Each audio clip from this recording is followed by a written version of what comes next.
The XPS 13 has been my favorite laptop for years now, but it has been a while since the device has gotten a full redesign. But ahead of CES this year, we're getting a look at the brand new ones, and they have a ton of new stuff that really make this the best XPS 13 I've ever seen.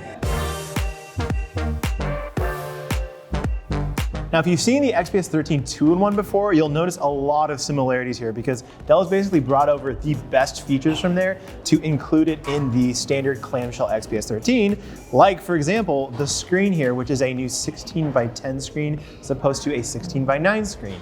You get a little more height there and a little more screen space, and I think is a really good choice for Dell. It feels like the right size, the right shape for what you want in a laptop. If you don't know aspect ratios, basically this is the same as what you get on a MacBook or MacBook Air, MacBook Pro, doesn't matter. They all have 16:10 displays. And I really like that Dell has continued to use these in the future. I think we're gonna see more of this from them in the future as well. And then there's the keyboard, which has also been lifted over from the XPS 13 2-in-1.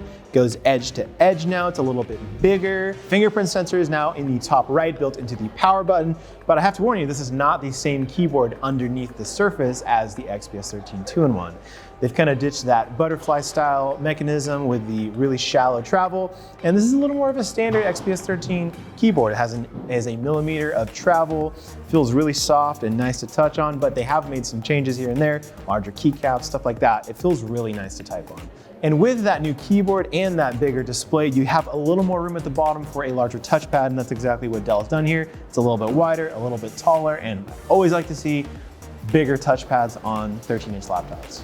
I really do feel like every little centimeter of this device has been utilized to its full extent. I love the really small bezel along the bottom now. That chin is basically erased completely, and the camera is still built into the top bezel, but now, extra feature, there is an IR camera up here too, so you can use Windows Hello. It's been a complaint for the XPS 13 for a while now that it hasn't featured Windows Hello, and now it's right up there. You wouldn't even notice it because it's the same size bezel on top. Another small change that's been brought over from the 13 2-in-1 is the actual materials that are being used here. There's more aluminum in this device than there was in the future, like on the sides here where you have a taller wall of aluminum. It's kind of a diamond cut edge. It looks really slick.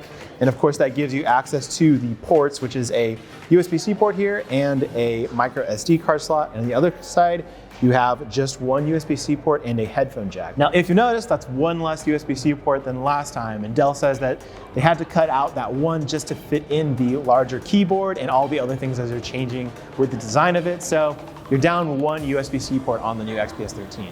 Now, of course, we haven't gotten to test the performance or battery life on this new version of the XPS 13, but there is one big change that they've made over last year's version, and that this comes with 10th gen Ice Lake processors. Last year's model used the 10th gen Comet Lake processors, which did come with an option for a top-end Core i7 with 6 cores, which is the first time we ever saw that in a laptop of this size.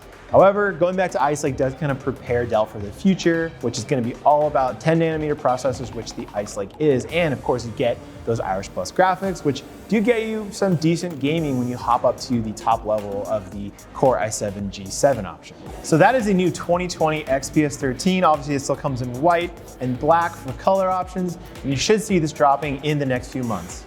Hey, thanks for checking out this video. Let me know in the comments what you think of this new XPS 13. Do you like the changes they made? Do you think you're gonna pick one up this year? Let me know below and make sure to subscribe for more videos from Digital Trends.